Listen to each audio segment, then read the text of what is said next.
Go anywhere, we couldn't do anything. Now it's of course a commercial tour that Liverpool have to take part in, love to take part in, because this part of the world gave them a great welcome, as they always did when they came to the airport. What was it, 30 odd hours ago? Well, firstly, you're right. I mean, coming this side of the world, you know, some people raise their eyebrows at it, but it serves different revenues of the football club, which is vitally important, from commercial to partners. You know, they get the chance to see the players and also get appearances. We come over and help with that as well. But also the fans who aren't as fortunate as what we are and seeing the games Saturday week in, week out. We're so privileged, aren't we? These fans, you know, it's a lot of money to get to England, so it's important that we go to them and we show the club about the new signings. Mo Salah's come, what a reception he got. It's very, very important that they come to see the club, and you know, we give a little bit back, because without them, football's nothing, is it? And this football club is so unique with our set of fans. It's important we do come here, and it's great to be back, as you've said, because we missed it through the COVID times. They look like they've missed each other as well. I know you spend so much time together as footballers. What is it, 10 months, 63 games as they played last year, but they are a very close unit of players, and I think you can kind of sympathise with that as well. You were all very good mates, weren't you, behind the scenes as Liverpool players? Obviously, the dressing room is one of the things that you miss the most. That's the reality. And even when you are on holidays, sometimes you don't miss the precision. Don't get me wrong, the precision is hard, but you miss definitely be with your teammates, jokes around. You could see, obviously, when they're warming up, joking to each other. You know, obviously, when it's the serious moment and playing and this, you obviously don't talk to each other and you focus in what you have to do. But you miss the dressing room is probably what you miss the most when you retire, you know, and obviously see them there warming up, laughing at each other. That's the beautiful, you know, in the dressing room. There's not much of a break now. The seasons are rolling into each other because of the nature of international football, the silly Nations League, which I still don't get, you know, just prolongs it even more and makes them play more and more games. But it is important that they get, I don't know, what is it, 2.5, maybe 3 weeks maximum, they get away from each other for the mental break rather than the physical break. I mean, these boys now, I mean, they're like racehorses, aren't they? That they don't come back unfit, they just come back maybe not as sharp, but it's that mental break from each other. You do get sick of each other. You do. 63 games, as you said, it's a long season, there wasn't many days off, there was a lot of travelling. You know, it can become repetitive, and it can grind you down mentally. So it is important. You do miss each other. You know when you're ready to come back, and they've come back with all smiles on their faces, and they are very, very close. But you do need that break. And it's true as well that what these guys have as a holidays now is nothing really. You know, it's 2.5 weeks. Obviously, a normal person, in a normal you get your month. I remember when I was playing, at least you get your month. Now, like he said, they put more international stuff. Now the World Cup in the middle, and if the AFCON, whoever is involved in the AFCON, then it's always something going on. And obviously, for us now to watch it from outside is beautiful, because you always have something to watch, you know, and your team to play. But for the players, obviously, it's just risking more and more injuries, and they really don't. They don't have. I don't think they have time to think really on anything, because it's game by game, maybe 3 days. You know, these guys. So it's incredible what they do. Like he said, they look at Mo Salah, for example, how he's come back. Probably he's come back as fit as he left. You know, it's 2 weeks ago. You know, so it's just incredible. I'll tell you what, an indication of where the game's moved on as well. I mean, the medical team here, because we're privileged to flying with the team, and we're seeing how many staff are here, is enormous. You know, the physios, the medical teams, the scientists. You know, that just goes to show, you know, you ask yourself why. It's because they need to keep them fit. They need to keep them healthy, because there's just so much football. They've got to be on top of it now, analysing, you know, checking them out, getting the stats. Are they in that red zone? You know, do they need a little break? Should we take them out? It's a fine balancing act, and the medical department is certainly growing here, and it's because of the nature of how many games we're playing. They come back in great shape, and we can see from the social media just how hard they've all been working individually. When you do have maybe 2 or 3 days off or a week off, how much is it playing on your mind that I can't eat that or I can't drink that, because I know when I go back that it's going to be super intense again? Obviously, I don't think about that now. That's the reality to look at this one. You know, but when I used to play, I think it's part of your life. You need to live with it more. The players now, how obviously, especially Liverpool, the way they do. But I think the professional now, obviously, your time was different as well, the drinking and everything like that, no social media. No, I don't mean you. I mean in general, you know. Obviously, the social media wasn't there. The players, they take care of themselves a lot more, because if you don't do, you play against anybody right now that they run at you and they go at you and they beat you, you know, so they have to be prepared. And it's like you said, when you are on holidays, yeah, you have maybe your 1 or 2 times off, but then you are at it again, because, you know, when you come back, you have competition as well in your own team for your position, so you're always on it. They don't get their head off completely, I believe. They don't have it. to miss. They don't do it. It's not like, I'm trying to use an example. You know, they eat very, very healthy, so they just stay healthy. Yeah. You know, the meals now. You know, football has moved on to the point where the meals are sent to the house now if they want it. You know, the people at the club, the cooks, the chefs, they send stuff home. You didn't have that when you were playing? They used to send beer. I used to go around my mum's. I was always done used to make me omelette and chips. Oh, Mona's head had come off now. She's seen my diet. Yeah. But I mean, it has moved on, and you know, the wives now, you know, they do cookery classes. They get them in and do cookery classes with them, and the lads do them. The young lads, you know, they get educated in the diet and what they should eat. The way they should. Supplements. I mean, when they say they miss out on chocolate, it's supplemented with something sweet, which is a lot more healthy.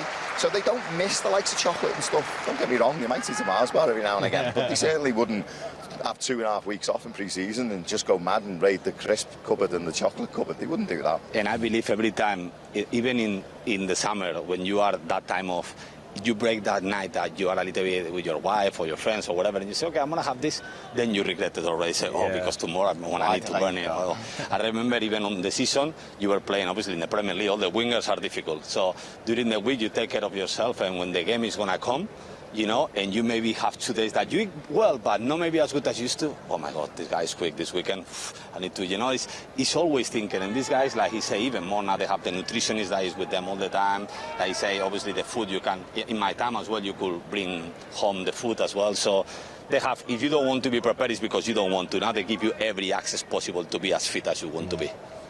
Jose's played here before for Liverpool as well. He won a trophy here a couple of years ago. I said, did you come in 2015 as well? He said, no, I stayed behind at Melwood with Mario Balotelli. That must have been a good couple of days, that. Yeah, to be honest, obviously I would have rather to be here, but at the end, Balotelli was good fun, to be honest with you. Balotelli in precision, yeah. Obviously, we have few stories that I'm not going to tell, you know, in precision. He actually... Tell me later. Was he one of those players, though, Jose? We all saw him as, you know, playing for Italy, playing for the massive clubs that just looked unbelievable. Do you have those days in training where he did something you just thought, where's that come from? The talent, listen, if not, he will not have played for the sides. Obviously, the problem they have, obviously Liverpool and Manchester City, all these clubs, what they sign him because they really believe that maybe it will be a time that he will change. Yeah. It never happens. You know? But every time they have that thought. Why? Because it was worth it to take the risk. Obviously, Luis Suarez left, I remember, and obviously they signed Balotelli, and they thought that obviously hopefully he come to Liverpool and he settled down, and with the qualities that he has, as you say, in training sometimes he was unstoppable. He was strong, quick, both legs, with both feet, you know, left and right. In the air he wasn't as good, but the rest he was unbelievable, quick, strong, everything. But he didn't want to. That's all. He didn't want to, and that's why obviously didn't finish so well for him here and in many places. But as a teammate, I'm telling you, we were talking about it before. He was great. You know, to be honest with you, he was fantastic. I love him and everyone that speaks with him. But it's true that he has that thing on him that he likes it to always be the main guy. You know, even if it was for the bad reasons. Strikers for you, innit? Even The Mavericks are, you know, it's consistency you want from a footballer most of the time. You want level performances all the time. The Mavericks don't give you that. You know, they give you one game in 3 or 4 where they're unplayable and you think, wow, and then they get another 3 games and they're not so good, they're off the boil, or they try flicks and tricks, they just do your head in the end, and then you might get another game out of them and stuff. And, you know, I won't name names, but, you know, maybe Stan Collymore was probably my equivalent. Maybe not as crackers as Mario, but he certainly, you know, between the ears is probably where it might have suffered for Stan, because he had everything, and he could have been. Listen, I know you might raise an eyebrow here, but Ronaldo was arguably one of the greatest players. Stan was physically as strong as him, could kick with both feet. I'm not putting him in Ronaldo's bracket, but he had the chance to go on and maybe be like Ronaldo, kind of make an impression, and you know, he had the platform to do it at Liverpool as well, but he just didn't go on and do it because he lacked consistency in his performances. How many players do you see like that? Yeah, there's lots, isn't there? Many. A lot of talent, and at the end, you see players with a lot of talent, like for example, Jan Miller as well, but maybe not the talent that maybe you see in Balotelli or you see in someone like that, and it's been 21 pre-seasons in a row. Sport does that, you know what I mean? Why? Because what he was talking about, consistency. At the end, you can have all the qualities in the world, but then if you don't put the work out there, someone is going to come and run at you, you know, and that's what happened with Mario, that's what happened with him as well, you know, so at the end, it's what it is. You need to put the work in, 100%. You're watching live training here at the Raja Mangala Stadium. We've got Jose Enrique with us and Jason McAteer, the voices that you hear over the top of pictures of what we're hoping is going to be, once again, a very successful season for these Liverpool players. What helped that season and what helped these hopes of success, of course, was a couple of weeks ago, Mo Salah on that sunbed, searing heat in Greece, and he signs the new contract. It was all of our fears put to bed. It was a great weekend, that, to celebrate, wasn't it? He's going to be here for the next couple of years at least. I'm happy for a few reasons, to be honest. Obviously, from selfish reasons, from a fan's point of view, it's remarkable he stayed, isn't it? It's brilliant. His numbers are just phenomenal. He's a megastar, isn't he, in this game, and it's brilliant that he stayed. But also for him personally as well, because I'd hate to see his legacy be diminished. I didn't want him to move in case he spoiled that. Maybe the fans might have looked at him and thought, you know, because obviously the numbers that were being thrown about, you know, comes the word greedy, and that might have spoiled his legacy.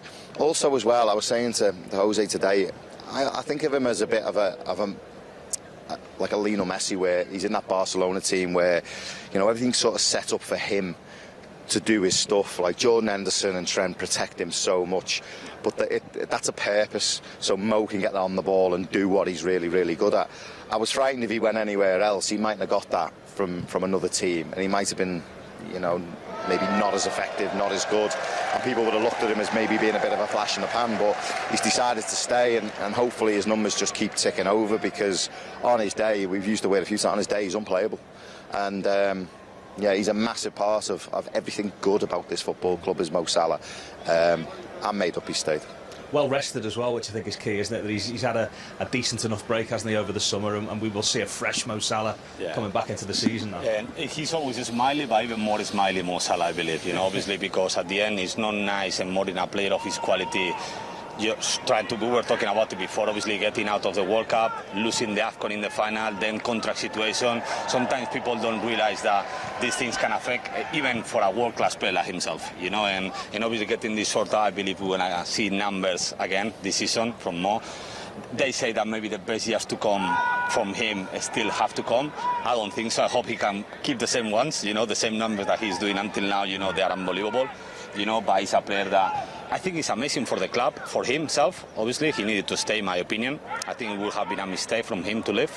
But at the same time, from the club, to make a stand as well that, listen, we can keep our best players as well. You know, not our best players have the chance to leave and then leave, you know. No, we actually can keep our best players as well. And that's a massive, massive stand from the club as well. I think as well, if you look at where Ronaldo is now, where Messi is, Lewandowski's getting no younger. You can argue, you know, Mo, the age is creeping up on Mo as well, but he'll have the Ballon d'Or in the back of his mind, you know, and to win the Ballon d'Or, you've got to be at a club that's challenging for Champions League and Premier Leagues, and, you know, where he was possibly going to go, are they in that position right now? I'm not so sure. And plus, like I said before, if he went anywhere else, is he going to be as effective? Is he going to be, you know, that world superstar that he is here? He just might fade into insignificance over the next 3 years because of his age. He's moved football clubs, got to move his family, you know. But here, everything's set up for him to win the Ballon d'Or. And don't get me wrong, you know, footballers are selfish sometimes, and he'll have that at the back of his mind. It's a personal accolade, you know. If it means he contributes to the team because of his performances, great, which is what happens. But he'll have the Ballon d'Or on his mind. You say his age, Jose, we spoke about it at the start of the show, the condition he's in, how much he commits his life to being in the shape that he's in now. You can probably knock a couple of years off that at least, can't you? In Albany, he's probably about 26, 27. Yeah, players is different. We were talking about nutrition, about taking care of yourself. They say, no, between him and James Milner, probably is the first ones to arrive and the last ones to leave. And these guys, if they're lucky with long-term injuries, at the end, that's a lucky thing that you have to have. He can play for many more years. I think he can even go farther these 3 years. That's the reality. If he's able to stay fit, and stay fit, I don't mean physically, because obviously you can see how physically he is. I mean, in terms of he's lucky with big injuries. I really believe he can go even a lot farther than 3 years. Yeah. Ninth on the all-time list. I'm not sure whether you're aware of that. He's 30 goals now, 3-0 behind Steven Gerrard. He'll have his eyes on that. He likes a record, Mo Salah. He'll soon to overtake. Will he do it next season? Serial record breakers, this that's a catchy line, that I might take off. He's a record breaker. Yeah, of course he'll have his mind on that, of course he will. Be tough to get 30 goals, but there's no reason why he can't. I think it's going to slightly change. Obviously the dynamics of that forward line are changing. You know, Nunes coming in, got Jota fighting for that central position now as well. It's sad to see Sadio go, and it's, you know, my first opportunity to say thanks very much, Sadio. Like, you were amazing, like, you were absolutely brilliant. Yeah. But Diaz will obviously slot in on that side now, and it's you know, we'd love Firmino, Salah and Mane to have gone forever, wouldn't we? But football just doesn't do that, and you've got to evolve. You've got to take the risk sometimes, and letting Sadio go, there's an element of risk in that. But Diaz now will slot in. He'll make that place, that left side, his own. You've got Nunes now, like I said, he'll fight for competition with Firmino and Jota, but I can see him, you know, getting double figures. Will Mo push this? There's no reason why not. We create a lot of chances. It's just sometimes you need the rub of the green, you know, early on. You know, we'll see. And in terms of what Liverpool have to look forward to, I mean, so much, but what a couple of months. We talked about Mo there, but, you know, the manager's recommitted to a new contract. All of the big players, all the big hitters are committed to new contracts this time last season. They're in great shape, aren't they? Yeah, it's like I say, it's a big statement from the club as well, that keep him, for me, the best manager, him and Pep. They are the two best managers in the world, in my opinion. Then it's for whatever you like most, obviously, but for me, he is the best. That's the reality, and not because, obviously, I love Liverpool, but that's the reality. It's amazing to keep this kind of the main people really on the club. You know, obviously Van Dijk has us until 2025, I think, or something like that as well. So the main people here in this team, you have them for longer, you know. And the main one that obviously all of us were a little bit like that was Klopp. And at the end, he's stayed longer as well. So it's a massive step. You know, then Darwin, I'm not sure if it's true that he has offered from other clubs. Probably he did. And at the end, he chose Liverpool. You know what I mean? And I'm not sure if United was involved. If it's true, if it's not, I don't know, and I don't care. You know, but the reality, he chose to come here as well because of the project of this football club, for what they're doing. They're keeping their best players. They want to keep growing. They want to keep winning titles. So at the moment, the club is seriously a moment to enjoy. Any player you ask, even Mbappe, obviously he at the end he decided to stay at PSG, but they asked him about Liverpool. He said, "I love Liverpool, the way they play." You know, every player really that you ask him to play for this football club, they will be happy to play for Liverpool at the moment. To evolve at a top level, which is where this football club is, there's a criteria to do that. It's challenging for trophies, keeping world-class players, keeping a world-class manager, and having Champions League football, because that's what attracts the players. You don't have three of them. You know, where you're going to go. You know, Manchester United are going to struggle to attract top players to their football club, Champions League football. But here, you know, the manager signing is a massive statement of intent where the football club's going. Mo Salah is a massive statement of intent. You can attract whoever you want at this football club. Obviously, there's a criteria of player that the manager likes because he's got to fit in and do the job. But he can look into the transfer market. He gets the backing from the owners who have been magnificent again this window. And he can go to them and say, listen, I fancy him. He can be a big piece of the jigsaw. We've got to shape it up. The midfield's getting no younger. You know, they're going to be looking at a central midfielder in the next couple of windows to bring in. It's going to cost them, you know, 50, 60, 70 million. But they'll be able to go and get whoever they want because they are competing. Salah's here, the manager's here, and you could go through the team. I'm talking to world-class players. We can go Alisson, you can go Trent, you can go Robbo, you can go Jordan Henderson. You can go 7 or 8 of them players are arguably the best players in their position in the world. Yeah. So you've got to keep it rolling, and the manager's a big piece of that jigsaw. We've had good fun so far. We're going to be here for about the next 40 minutes watching this Liverpool team train. A nice little breeze that's floating by us at the moment as well. There were a few spots of rain before that Jurgen Klopp was looking ruefully at. As you know, he doesn't like rain in this part of the world when they're trying to get their training underway. We've got Jason McAteer and Jose Enrique with us. Also on the trip this year, we've got Ian Rush, we've got Sami Hyypiä, and one player I haven't mentioned had 22 hours sleep on Saturday through to Sunday. Vladimir Smicer slept for 22 hours when he arrived in Thailand. Wow. That's like jet lag on a completely different level. I thought it was only a koala bear. I never sleep that amount of hours. 22. It's like a week's sleep for you, though. 22 in one go. No chance. In one go. 11 a.m. till 1 p.m. the next day. Impressive. 22 I'll leave hours. you to mull that over as we watch Liverpool train here at the Raja Mangala Stadium, taking on Manchester United. Of course, tomorrow it's 2 o'clock kickoff your time in the UK. If you're not a subscriber to LFC TV, details online of how you do it. LiverpoolFC.com/video is how you find out how you subscribe. Let's let the action do the talking for a little while.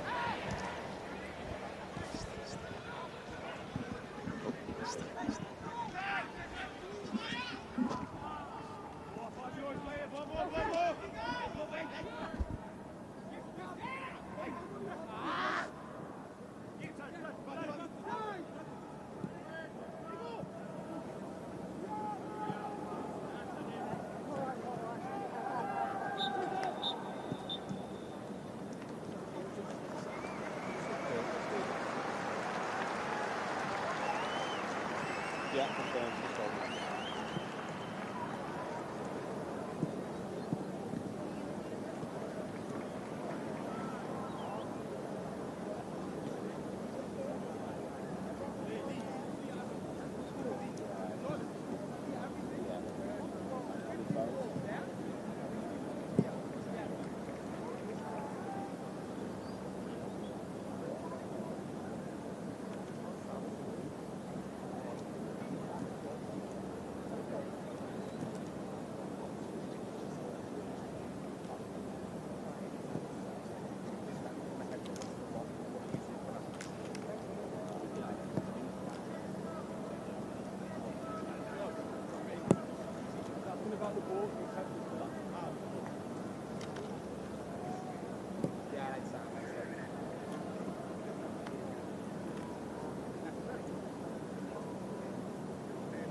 Yeah, Sam, so I've set a timer for 7 minutes, but again, if you want to just kind of jump on and say when you want us to come back on, I know the mics are picking up the atmosphere as well, aren't they, so we're staying far away from each other.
Twice.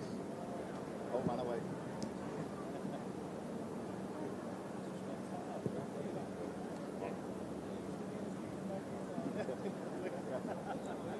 You're going to have them lined up now.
Okay.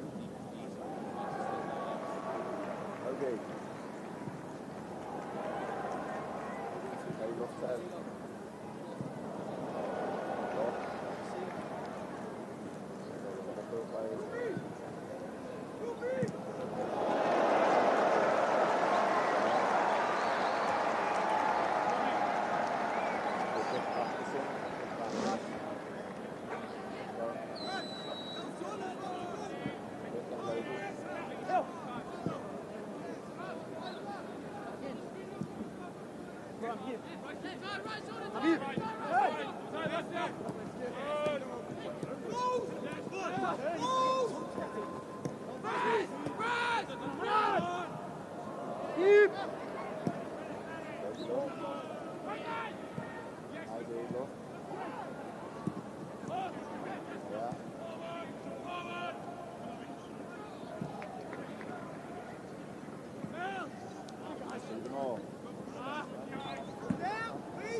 Sam's gallery.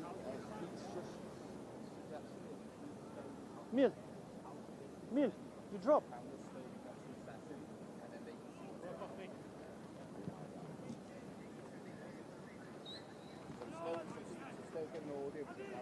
Alone.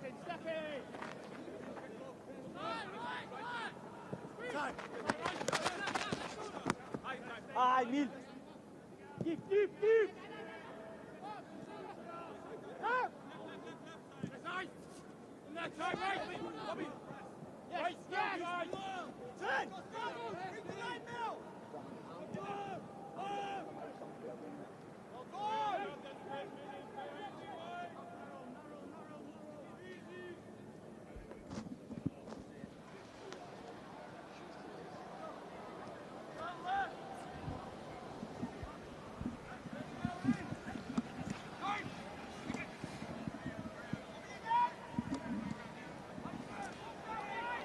We are live at the Raja Mangala Stadium where Liverpool will take on Manchester United in the first of their pre-season games. Comes your way live. Don't forget, if you are not a subscriber so far, to look online. All the details you need, T's and C's are on there, liverpoolfc.com/watch. How you can see all 5 of Liverpool's pre-season games, and it starts with the biggest one of them all against Manchester United, who trained here, as Roberto Firmino just goes through on goal against the crossbar. Jose Enrique and Jason McAteer have been here with us.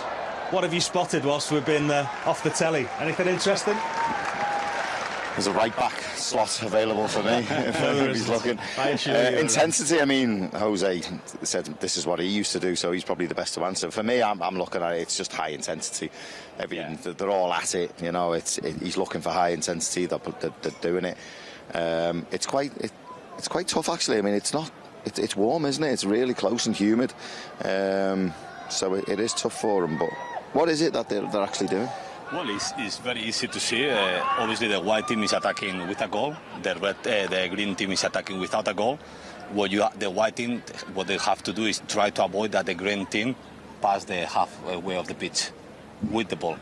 So okay, so to press. So that's why he makes them play from the goal. You know, you will see as soon as they play the ball, he made the team go, and as soon as, because they obviously done a few times, and then when you do it, I think they change size normally. He's not doing it right now. I think he's going to do it a few times, but it's what they do it actually. And the white team, when they get the ball, they try to score. So it's very, very simple, but like you say, it's about intensity. It's about, I don't want them to get out of there. As soon as the ball gets wide to the fullback or the centre back, we just keep going. And it's about that. He's training it always, and it's funny because the same I seen today is exactly the same I used to do. So it's no change at all, and it's all about this. It's all about intensity. Explain those key differences there, and we can see the manager now walking in between the sessions. So the session has been stopped, but you can see Pep is having a word with some players. The manager's coming in speaking to other players. What is the distinct difference there between almost their duties in this session to get those messages across? Yeah, obviously, when they say something like that, obviously the player knows it's for their own benefit, but obviously something that they see that they are not liking it, and they have to press differently, because actually I've seen the last 2 and they actually go through the halfway line.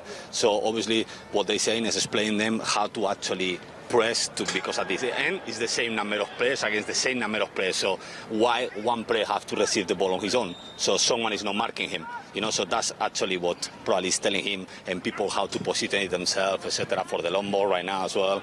So it's all about, like Jason said before, it's about positioning and about intensity to press. Look, as soon as they got the ball, the green team has to really, really go for it.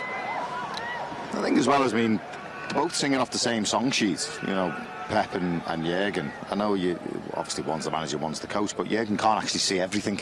You know, he's probably following the ball where Pep's probably watching where the ball isn't. Yeah. And I'm making sure that the distances are right, making sure.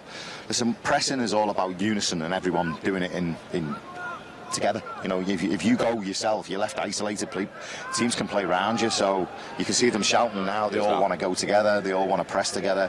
But you've got to know how to press. You can't just all run to the ball. You've got to cut off the second pass. You know, and if that makes it, then you've got to cut off the next pass, and it's all got to be done in unison. First break in the session came when Curtis Jones and Nat Phillips just had a coming together by accident there. Darwin Núñez, who's just on the ground at the moment, I think just having a bit of strapping adjusted inside his boot on the other side of the pitch as well. He's a player that has captured everybody's imagination that's kind of watched the games that we featured in the Champions League, but just seems somebody that will give an unpredictability about Liverpool next season. What's impressed you most about him? I think I was talking to Jason because obviously he was playing in Almeria before. He went to Benfica. They paid 25 million for him when he was playing in second division in Spain. So it's a record signing fee ever in the second division in Spain. And he went there because they actually sold another striker. And I really actually, I talked to him. I actually tried to get him as an agent then when he was in Almeria. You know, I talked to him, and because I really, really like him, and then he's just been improving his game. Obviously here, don't get me wrong, he's gonna have to change a lot because Benfica used to play more counter-attacking football, and that suits him a lot because he's so fast and strong. But I'm telling you, for what I've seen of him, and with the 22 years old, I really believe he's someone that is gonna really, people is really, really gonna love him. You know, I think he's gonna give us that proper number 9 role that we didn't have for years, because with Firmino, he's a number 9, but obviously he comes more as a number 10, false 9.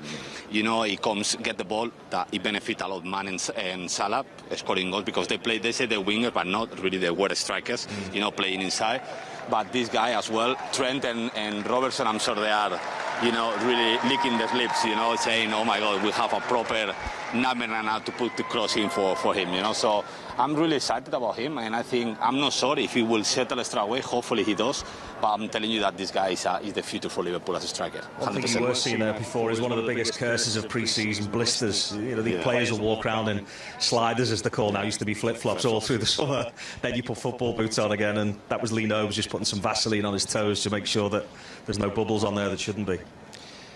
Yeah, I was just watching him there. You know, you only need a little bit of grit in there, or you know, you're sweating a lot more as well. They're rubbing. You know, your new boots. Probably wearing a pair of new boots in. We used to give them to our boot boy back in the day.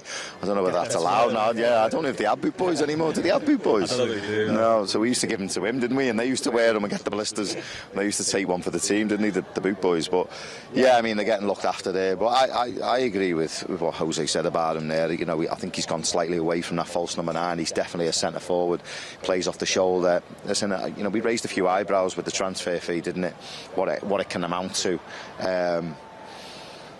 But 20 that you pay for players, I think now. No, I know, but I mean, he's 22. You pay 100 million for Grealish as well, and he came from Aston Villa. So. Yeah, but there's always a premium, isn't it, on English players for some reason. But the thing with him is he scored 26 goals in the Portuguese league, and people say, oh well, it's the Portuguese league, but he did score 6 goals in the Champions League against quality opposition. Bayern Munich scored a couple, us home and away, and I was really impressed with him. I was really, really impressed with him at the home game. I thought he gave our defenders, he was a handful. He played on the shoulder, he liked to get him behind. He can go deep, he's strong, he'll have the ball into his feet, he can mix it up. But he's young, isn't he? What is he, 22? Yeah, and Van Dijk as well. Actually, the best centre back in the world. He actually said that when they're asking him, he said him and Haaland probably is the 2 strikers that they give us the most problems. You know, in while I was playing, you know, the 2 strikers that give them more problems, you know. So obviously it's for a reason. They seen something, and I'm so when they ask Van Dijk about it, probably he said, listen, it's very tough, you know. And it is, and as a player, I believe he's going to do really, really well for us. Well, you do that sometimes, come off the pitch and talk about how good an opposition's player has been. Yeah. I think they do. Thing? I think United did with Cristiano as well, no? When they play against Sporting, when he was really young as well, and it's what it is, you know. It's when you play, I play against wingers sometimes that more players that they are not known. Obviously, if you already know, or you go, oh my God, Messi today he just killed me, or this or the other. But when it's players that like himself with 22 that maybe people don't know too much about him, you go, oh, this guy is good, eh? He's good. And obviously, he did it at Anfield, he did it in Portugal. So he's a good player, like I said, and he's still 22. That's the thing. The only thing is going to happen is Manchester City signed Haaland for a big fee. We signed, obviously, Nunez for a big fee. He's going to handle that pressure of that signing fee. Hopefully he does. If he does, I believe he's going to be unbelievable for us. I mean, I do speak to Ray Hoffman quite regular, and you know, Ray has the lowdown on all the players. He works day in, day out with them, and he's very impressed with them. He's very, very impressed. So yeah, I'm really looking forward to him. I think he's got bags of ability. He's got the potential to, as I said before, double figures. He's going to get loads of opportunities. But then again, it's the pressure of playing for Liverpool. He's got to handle that. He's got to handle it. He's got to hit the ground running. He's going to play against all the top teams. You know, he's got to keep himself fit. He's got to get himself in the team first. I know there's a position become available, but it's not his position. Firmino will want to push him all the way. Jota will certainly, you know, feel like he wants to play. more games this season. So he's going to have his work cut out. You'd expect him to start, but he's actually going to play now. Let's see, because obviously he's been in that side, so we want to be able to see a little bit more of him.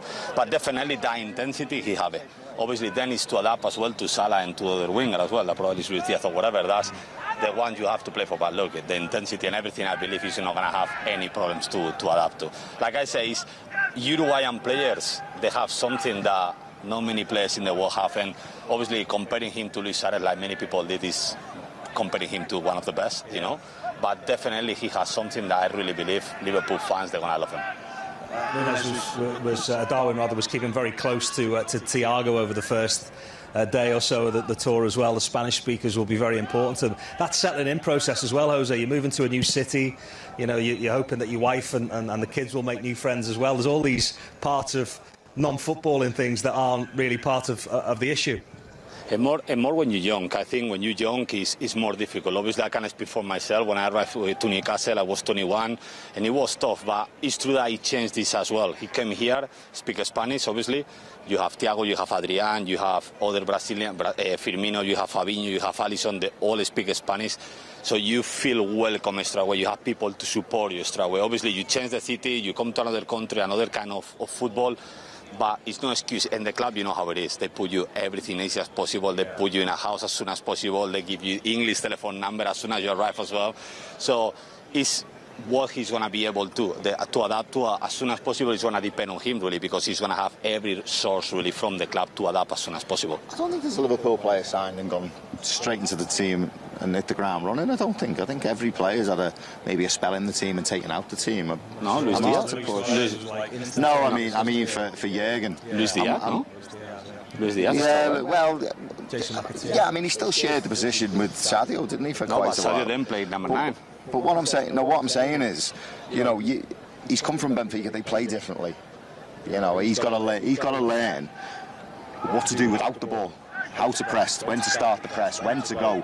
All these decision makings. This comes in training. I mean, Jurgen's already stepped into his area there and started pointing out a few things to him. Then, he's got to adapt to that. Sometimes it doesn't come as natural as you think. Goal scoring does, and running off shoulders and getting in the right position. When we've got the ball, that'll feel more natural to him. But he's got to learn to play football without the ball, the Liverpool way. Firmino's the best at it, isn't he? He's the best at it. Starting the press, clever little runs, to close players down. He's got to learn all that. So he might not be in the team straight away. We should also talk about the centre-back that signed a new contract. Again, we talk about all the good news around the fact that Jurgen Klopp signed a new contract, Mo Salah signed one. I was absolutely delighted to see Joe Gomez sign one. He said today, Jurgen Klopp, he's got the 4 best centre-backs in the world now, all competing for places. Were you pleased that he committed? Can you understand the decision of a player that didn't play that much last season to see that his long-term future now is with Liverpool? For me, obviously, I know Joe since he was 18, because I actually played with him as well. I understand completely the club's decision to renew his contract. He's someone that he's amazing, in terms of the dressing room, never cause problem. If he doesn't play, he's actually one that is positive about it. That is very difficult to find this kind of players as well. So obviously from the club perspective, I understand. And his perspective is true. You can go somewhere else and play, yeah, but he can win his position here as well. I know it's difficult, but here is going to be able to have the chance to fight for everything as well and to still compete in it. Then this year doesn't play either, and next year you maybe can think about it. He's still young, he's still 25, so he still have time. But I believe he's been very, very unlucky with injuries, because people forget very fast, and him and Van Dijk, when they were playing together, they were fantastic. They were fantastic together. Obviously, Matic this year, he was fantastic. Konate step in, so it was difficult for him. But definitely it's a player that I'm so happy he commit his future. And I agree that probably, I'm not sure if the 4 best, but definitely, obviously, we have the best one. And then the other 3, they are world-class centre-backs, in my opinion. Big fan of that partnership, Gomez, Van Dijk. Remember a year ago when they were coming back from injury together? Together.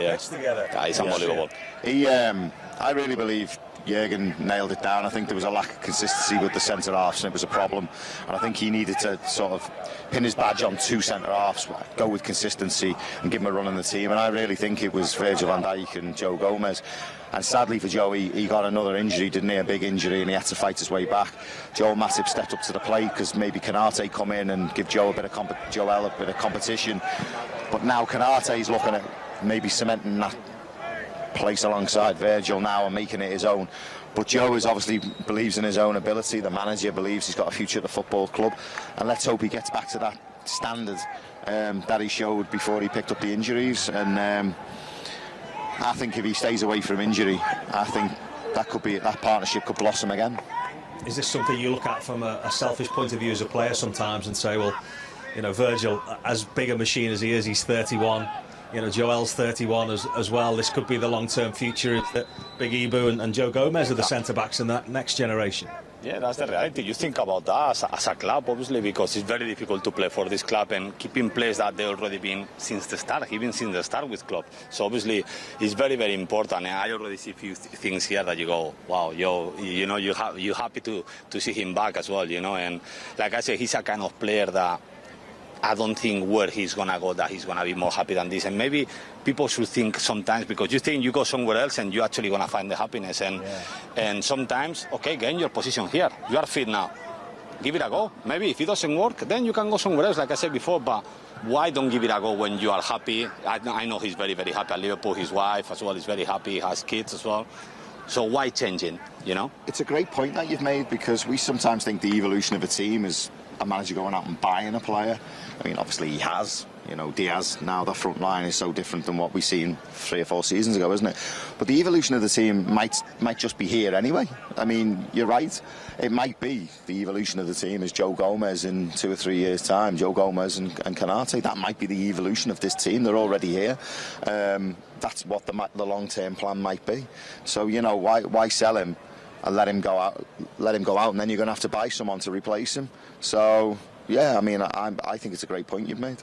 Sometimes players leave too soon as well, and Jose, you make that point that the grass isn't always greener as a footballer. Happiness is the be-all and end-all when you're happy in an environment, and he spoke about it when he signed the new contract. It's the happiest he's ever been as a Liverpool player, going around parading trophies. Doesn't mean by going to another club where you're going to play every week that you're actually going to like it there. Yeah, well, I'm not going to mention them, but we know players that they already left and no long ago, and they didn't find their place, you know. Sometimes you understand. Listen, we've been our place ourselves, you know, and players sometimes go, they pay you more somewhere else.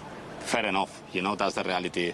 I don't know, for example, the reason of money probably is money as well, or I don't know really, because I don't know if he's going to be as happy as he was here. Obviously, people here I can understand maybe, obviously, because Salah is the main guy and he's always been a little bit of the shadow for what it looks like, but the reality is, you know, this, like you say, it's not always getting outside, but to be honest, when you're young, you don't feel like that. You're not playing, you're not happy, you say, sometimes, depends the player's mentality, they say, oh, I'm not playing here, I'm going to go somewhere else. I don't think it's happening at Liverpool. It happens with managed decision, and fair enough, but other players here, they are not playing and they don't want to go because they know when they have the chance, they can take it and they're going to win stuff in this club, you know. So, like you say, you don't want to find your happiness somewhere else, and sometimes but you know the problem as well, sometimes you don't appreciate something until you lose it. That's the problem, you know. And look, for example, I'm actually going to mention someone that is a friend of mine, Coutinho, when he left. I understand in that moment the club wasn't in the situation that is right now. You know, the club obviously wasn't winning trophies, etc., etc. But it's true that he's gone to Barcelona and look, it's not going very, very well for him on here. Would you rather be a legend in this club forever, you know, or go somewhere else and be one more? You know what I mean? You have to realize that as well. And Mo Salah, for example, if he's staying here now, he will always be a legend, but now he can be one of the biggest legends of the club, you know, and having that status is nothing better than that. We've spoken about so many of the young, the future parts of Liverpool, you know, the manager, Mo Salah, Joe Gomez signing new contracts as well. One thing that won't have escaped your attention but maybe isn't talked about enough is a 36-year-old who wins all of the running in pre-season. Probably the thing that most of the young players dread if they give the ball away is a 36-year-old James Milner. Signed a new contract, obviously, as a player, Jason, but is this very much with a look at the future as to maybe him being part of the coaching setup and helping that next generation? I think it was vitally important to get him nailed down. I think he's a massive part inside the dressing room of the philosophy of the football club, how to conduct yourself. But a manager, Jurgen has a great relationship with his players. His man managing skills are second to none. and management now in the modern day is very different. You know, you can't throw teacups now. You can't give out individually criticism because the agents step in, the players don't like it. You can lose a player. You know, they can want to move. You know, it's got to be constructive criticism, and it's got to be done collectively as well. Where you're looking for individual criticism to be given out is where you look at your captain and the boys inside the dressing room, and Jurgen knows he can walk out of a dressing room and not give an individual criticism, but James Milner and Jordan Henderson are going to do it for him, and that's vitally important. You know, the young kids coming in, maybe with a bit of a strut, you know, maybe a little too ahead of themselves, a little bit too big for the boots. Sometimes it's difficult for Jurgen to pull them to one side, and he might have a word with them in a nice way, but sometimes you need to hear cold, hard facts. You need to hear it as it is. And the likes of Jordan, I know he's give out to some of the younger players and just put them wise and showed them, you know, how to conduct themselves properly, and they've taken advice and they've taken it on, and they're still here. But Jurgen sometimes can't do that, and I think it's important to have them players in the dressing room. He's kind of like part of the staff anyway, James Milner. I think it was. Not many people have that at their training. Yeah. I think with James Milner, it's convincing him that he's not going to play a lot of the games, but he's a vital part of what this football club is about and the success.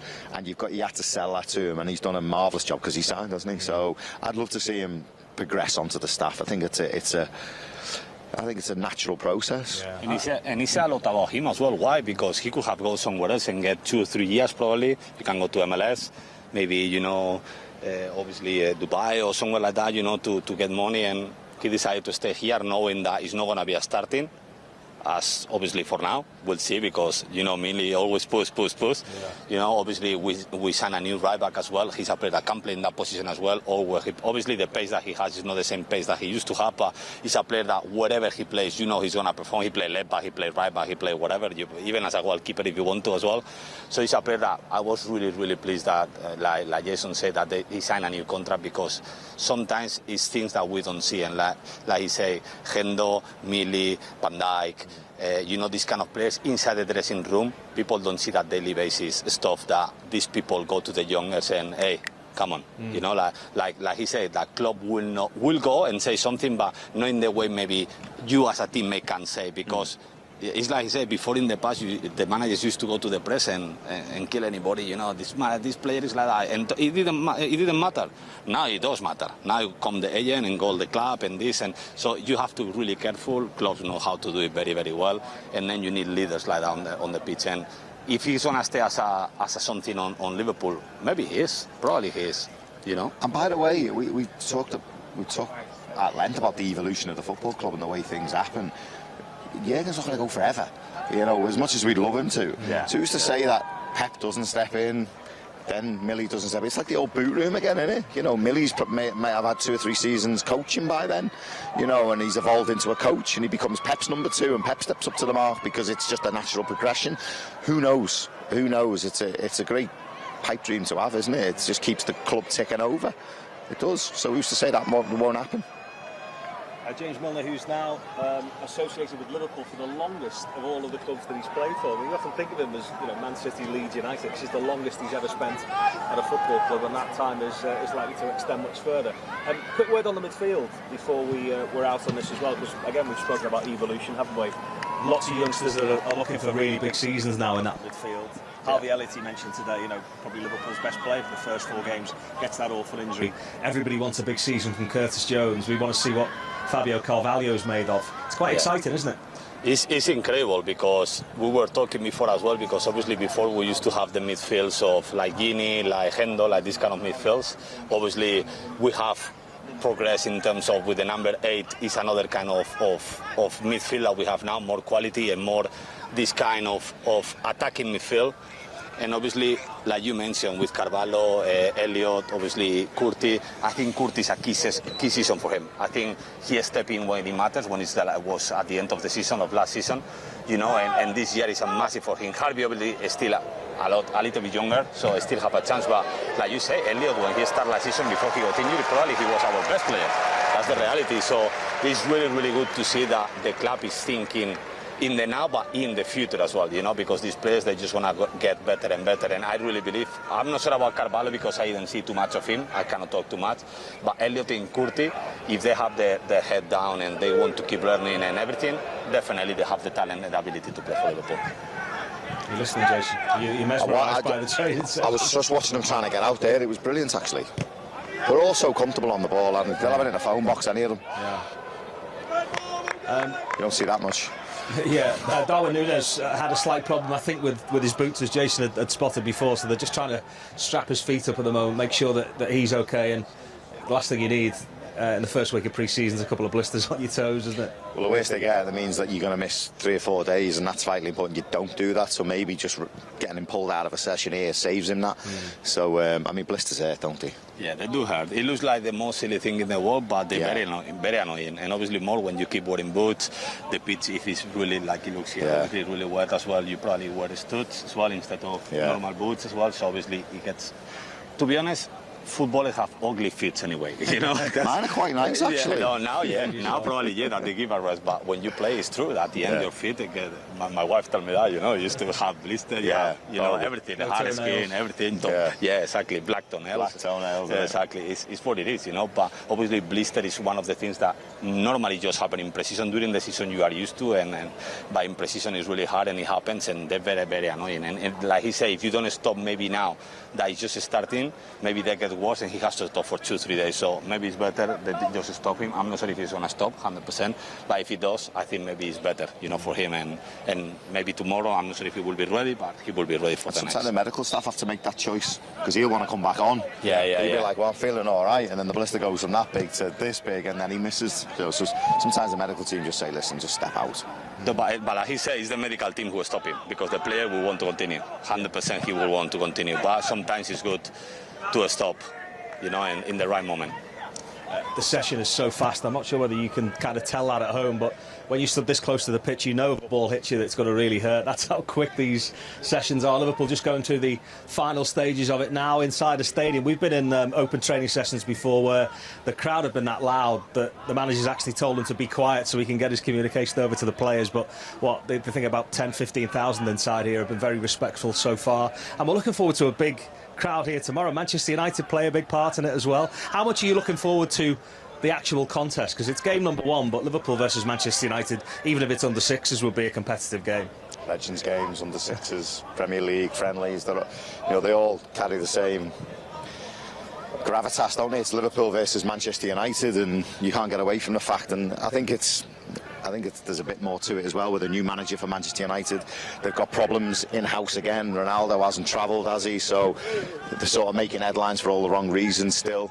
He'll want to sort of put a marker down against Liverpool with his team. He'll want to get his philosophy across. It's a good test for him. There'll be lots of changes. Both teams will make lots and lots of changes. I think Liverpool have brought 36, haven't they? So 37, I think you can see probably a good majority of them getting minutes. Tomorrow. I think it'll be the same for them. It's hot, it's going to be humid. First game of pre-season. So, yeah, it'll be feisty. I think there'll be goals as well. I want to talk to you about pre-season and how it's changed from a social point of view. I've been coming on these trips now for nearly 10 years. I tell you, the big part of pre-season after the session is finished is obviously what you do in your downtime. Now, in the old days, you might have been climbing out of windows, sneaking out into town. That doesn't happen anymore, mostly because most of the players don't drink anyway. Now it's Love Island. Now it's Love Island. They will sit in a room together, big screen on, even Millie.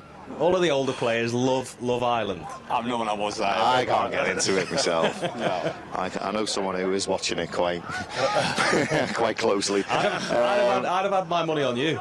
No. I get frightened of getting kind of sucked into it, where you get addicted to it, and then you're missing things because you've got to get home for Love Island or you're recording it, aren't you? And you're like, what's happened? I try not to get into that. Not a fan. Is it any good? Pointless asking me. You're not a Love Island fan. I like celebs to get into it. It's true. Some players they love it. It's true, and they watch well. Some players, a lot of people love it. In my case, and obviously in your case, probably looks like you don't. But I understand in pre-season, it's true that you get together to watch stuff. I'm not sure if it will be Love Island, will be whatever it will be, but definitely they get together to watch something.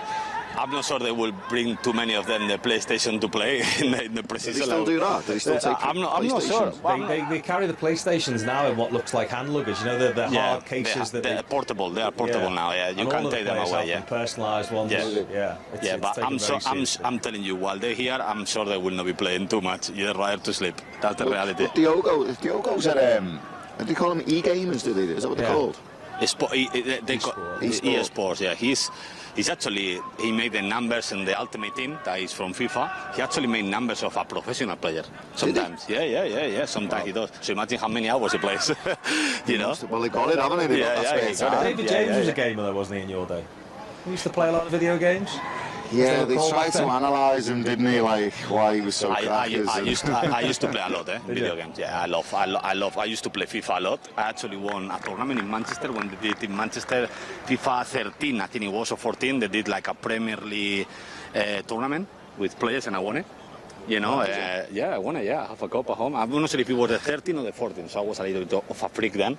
But then with the years, I still play sometimes, but I'm not really. You're getting older, and it's not something that you have. I understand the players, and obviously playing FIFA sometimes, Call of Duty now. There's many games out there that they play, but I'm sure in precision, you don't spend too much time really on that. You want to rest and chill. Yeah, well, what the young players say is all we do is sleep. I mean, you'd expect the young players will be on these games, but because this is such a culture shock, isn't it? Whether they're playing under 18, under 21 football to this, it can be that they just want to sleep in between. Sometimes they're setting their alarm for 10 minutes sleep. It wouldn't surprise me going back to the PlayStation. It wouldn't surprise me if the manager, because sleep is massively important, if the manager just says, listen, it's lights out at 11. You're not on your PlayStation after 11 o'clock.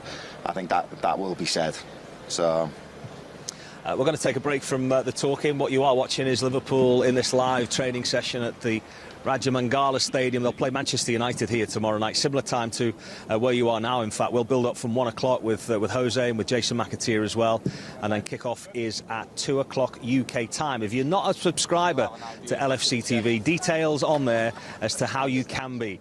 LiverpoolFC.com/video for you to watch all 5 of Liverpool's pre-season games, the first of them Manchester United. Let's enjoy a little bit more of this live training session here as Virgil van Dijk tries to hit the bar just underneath it. We'll be back with Jose and Jason McAteer in a couple of minutes.